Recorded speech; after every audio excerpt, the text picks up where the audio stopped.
முக்கிய செய்திகள்.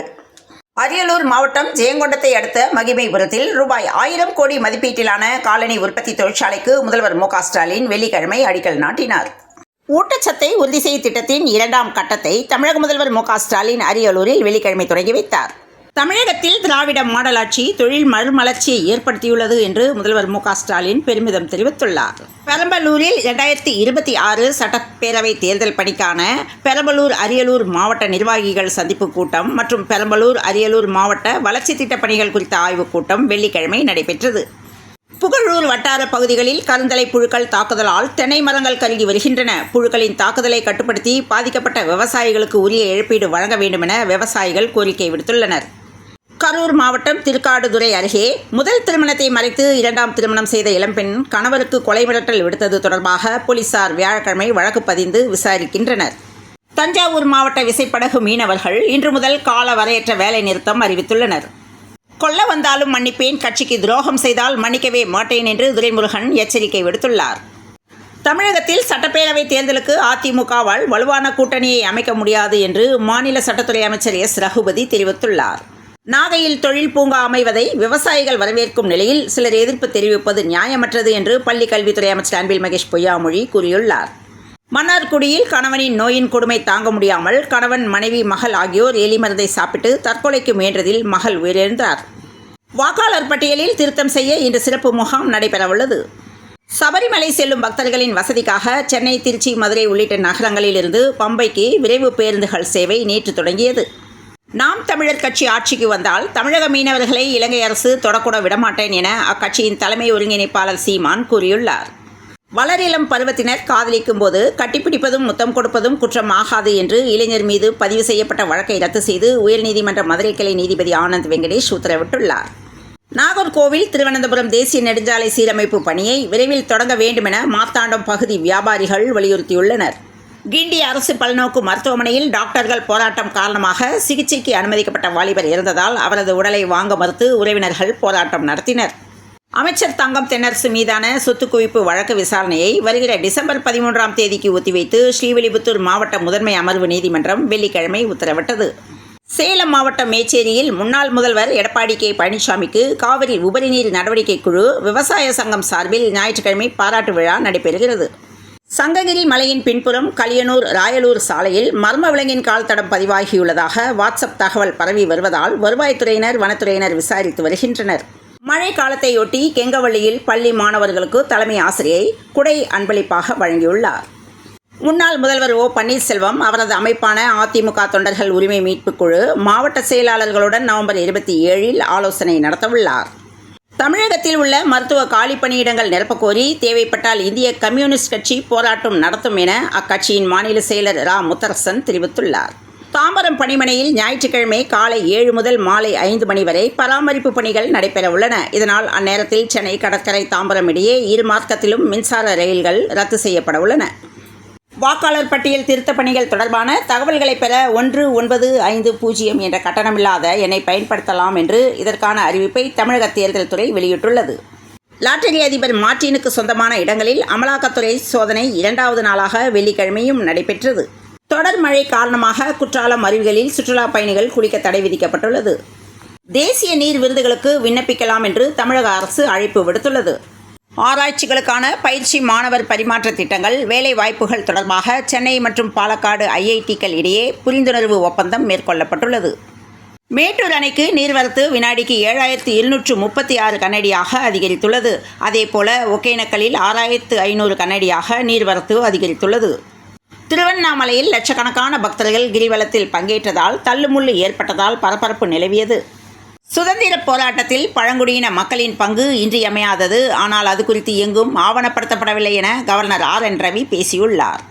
புதிய ஓய்வூதியத்தை ரத்து செய்து பழைய ஓய்வூதியத்தை அமல்படுத்துவது உள்ளிட்ட கோரிக்கைகளை வலியுறுத்தி மின்வாரிய ஓய்வு பெற்றோர் நல அமைப்பினர் சென்னை அண்ணா சாலையில் உள்ள மின்வாரிய தலைமை அலுவலக பின்புறத்தில் நேற்று தர்ணா போராட்டத்தில் ஈடுபட்டனர்.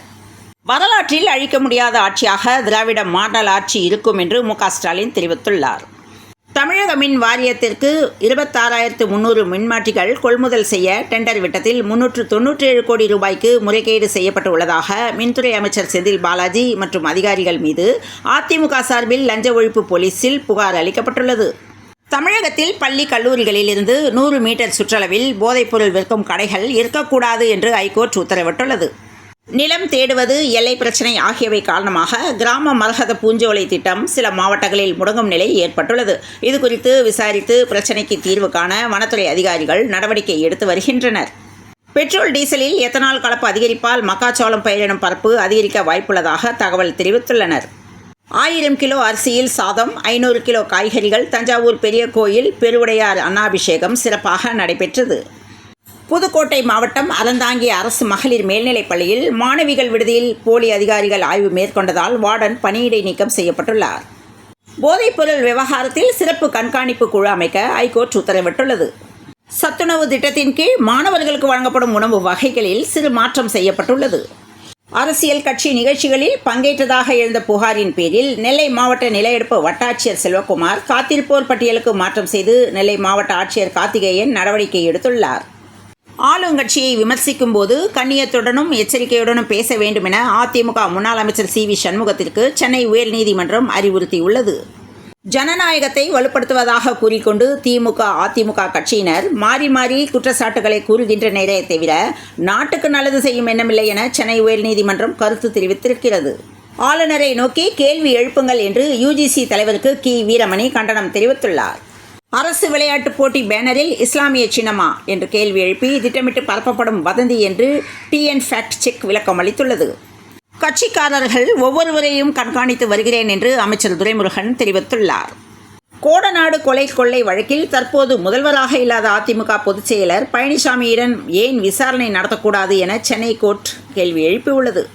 தேர்தல் பத்திரங்கள் மூலம் அரசியல் கட்சிகளுக்கு ரூபாய் 1,300 கோடி ரூபாய் நன்கொடை கொடுத்து பிரபலமானவர் கோவையை சேர்ந்த லாட்டரி அதிபர் மார்ட்டின். இவர் பல்வேறு மாநிலங்களில் லாட்டரி விற்பனையில் முக்கிய பங்கு வகித்து வருகிறார். இதனைத் தொடர்ந்து லாட்டரி அதிபர் மார்ட்டின் அலுவலகத்தில் ரூபாய் 8 கோடியே 80 லட்சம் பறிமுதல் செய்யப்பட்டது. புதுமை பெண் திட்டம் மூலம் 5 லட்சம் மாணவிகள் மாதந்தோறும் பயனடைகின்றனர் என்று அமைச்சர் சக்கரபாணி தெரிவித்துள்ளார். அனைத்து சமுதாயத்தினருக்கும் வழங்கப்படுவதைப் போல காட்டுநாயக்கர் சமுதாய மக்களுக்கு சாதி சான்றிதழ் வழங்கப்படுவதை உறுதி செய்ய வேண்டும் என TTV தினகரன் வலியுறுத்தியுள்ளார். தமிழகத்தில் 7 இடங்களில் புதிய தீயணைப்பு நிலையங்கள் அமைக்க தமிழக அரசு அரசாணை வெளியிட்டுள்ளது. கோவை மாவட்டத்தில் துக்க வீட்டில் தீப்பற்றி விபத்து ஏற்பட்டதில் ஒருவர் உயிரிழந்த சம்பவம் அப்பகுதியினரை சோகத்தில் ஆழ்த்தியுள்ளது. சென்னை மீனம்பாக்கம் உள்நாட்டு விமான நிலையத்தில் நேற்று ஒரே நாளில் 10 ஏர் இந்தியா எக்ஸ்பிரஸ் விமானங்கள் ரத்து செய்யப்பட்டதால் விமான நிலையத்தில் பரபரப்பான சூழல் ஏற்பட்டது. சென்னை பட்டினம்பாக்கம் நொச்சிக்குப்பம் கடற்கரையில் இறந்த நிலையில் கரை ஒதுங்கிய டால்பினை வனத்துறையினர் இன்று மீட்டனர். நெய்வேலியில் அமைந்துள்ள NLCயின் முதல் அனல் மின் நிலையத்தை இடிக்கும் பணி தொடங்கி இருக்கிறது. கார்த்திகை மாதம் தொடங்கி மகரஜோதி வரை சபரிமலை ஐயப்பன் கோயிலுக்கு தமிழ்நாடு, ஆந்திரா, கர்நாடகா உள்ளிட்ட பல்வேறு மாநிலங்களிலிருந்து லட்சக்கணக்கான பக்தர்கள் சாமி தரிசனம் செய்வார்கள். இதனைத் தொடர்ந்து மண்டல மகர விளக்கு பூஜைக்காக சபரிமலை ஐயப்பன் கோயில் நடை திறக்கப்பட்டது. இந்தியா, தென்னாப்பிரிக்கா அணிகள் இடையிலான கடைசி மற்றும் 4வது T20 கிரிக்கெட் போட்டியில் இந்தியா 3-1 என்ற கணக்கில் தொடரை கைப்பற்றியது. ஆண்கள் டென்னிஸ் சாம்பியன்ஷிப்பில் கேஸ்டர் ரூட் அரையிறுதிக்கு முன்னேற்றமடைந்தார். மாநில அளவில் அண்ணா பல்கலைக்கழகங்களுக்கு இடையேயான ஆடவர் ஹாக்கி விளையாட்டுப் போட்டியில் ஓசூர் அதியமான் பொறியியல் கல்லூரி முதலிடம் பிடித்தது. ரஞ்சி கோப்பை கிரிக்கெட்டில் ரயில்வேஸுக்கு எதிரான ஆட்டத்தில் தமிழ்நாடு அணி முதல் இன்னிங்ஸில் 133.3 ஓவர்களில் 438 ரன்கள் சேர்த்து ஆட்டமிழந்தது. சென்னையில் இன்று 22 கேரட் ஆபரண தங்கத்தின் விலை ஒரு சவரன் 55,568 ரூபாய்க்கும் 1 கிராம் 6,946 ரூபாய்க்கும் விற்பனையாக உள்ளது. மன்னார் வளைகுடா பகுதியில் வளிமண்டல கீழடுக்கு சுழற்சி நிலவுவதால் வரும் 21ஆம் தேதி வரை தமிழகத்திலும் புதுச்சேரியிலும் பரவலாக மிதமான மழை பெய்ய வாய்ப்புள்ளதாக வானிலை ஆய்வு மையம் தகவல் தெரிவித்துள்ளது. தொடர்ந்து இணைந்திருங்கள் பிரபாஸ் கர்மம் செய்திகளுடன். மீண்டும் மற்றொரு செய்தியில் சந்திப்போம். வணக்கம்.